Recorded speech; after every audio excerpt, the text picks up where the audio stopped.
The 2020 presidential race is in full swing, and joining me now is Democratic candidate Mayor Pete Buttigieg. Thanks for joining us. Good to be with you.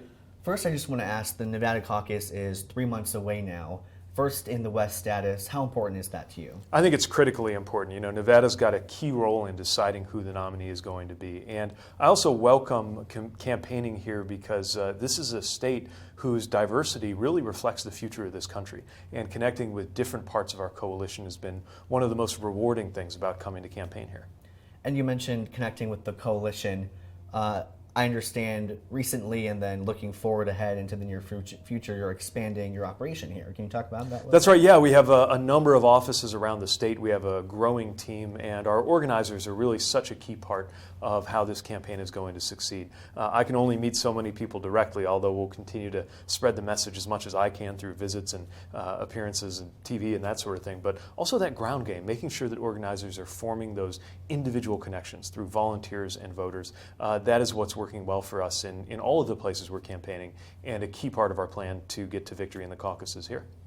And you've been rising in the polls. Just recently you were ahead of everyone in that poll in Iowa. So how confident are you heading into primary season? Well, it's very encouraging, but we know there's a long way to go. This is a dynamic race with a lot of ups and downs. The most important thing to me is to make sure that I've communicated the message of this campaign to every voter, that every voter understands what I mean when I say that we've got to be unified as a country and do it in a way that's going to tackle big issues in front of us. We are so polarized, so divided, and we're going to need a president who can gather that American majority that is ready to act on health care, wants to see a higher minimum wage and deliver paid family leave, is demanding climate action, demanding that we do something about guns. The American people are ready to actually get something done.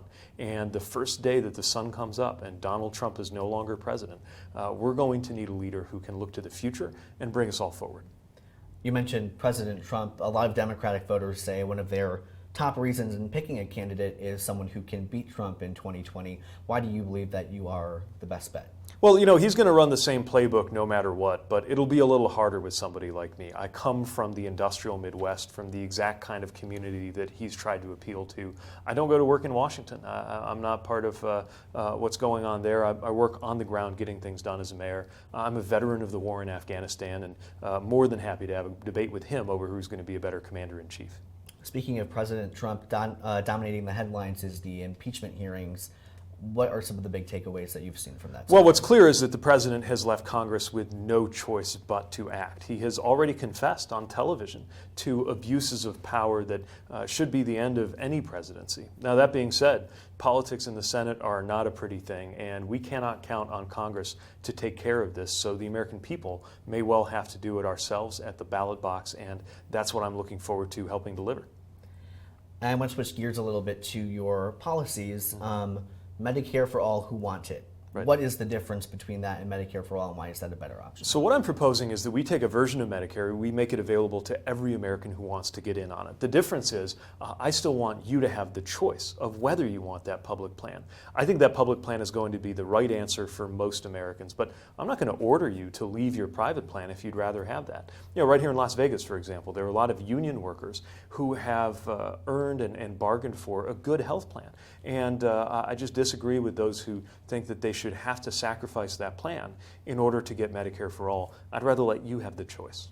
Looking ahead to the future, you know, if that plan works, then there is kind of that transition that works. Are you open to making it a Medicare for all option only in the future?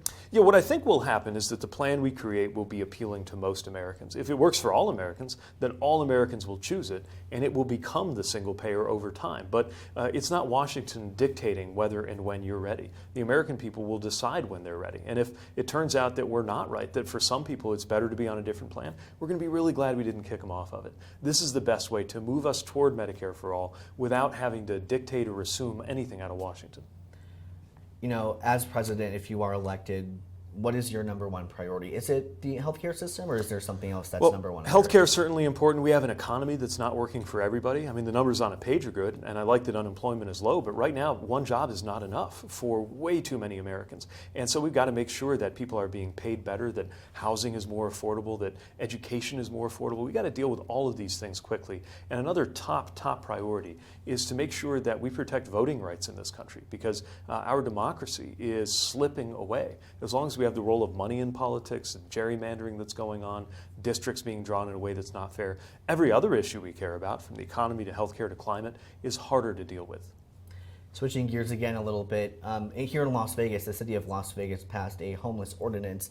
I believe you are one of the candidates that came out in opposition to that. Can you talk to me about why you think that was not a good call? Well, I think that the solution is not to be punitive toward those who are experiencing homelessness. This is a complex issue. There are no easy answers, but we know there are steps that we can take. We have to be willing to make sure there's more affordable housing to begin with and more services to meet people where they are. And I am proposing a $430 billion investment in affordable housing in this country to make sure that every eligible family with children can immediately get access to housing choice vouchers, to cut wait lists, and make sure that more housing is available in the first place. Perfect. Mayor Pete, thank you so much for joining us. We'll be continuing to talk to the Democratic candidates as they come here to the Las Vegas Valley. For now, I'm Orko Manna reporting in Las Vegas.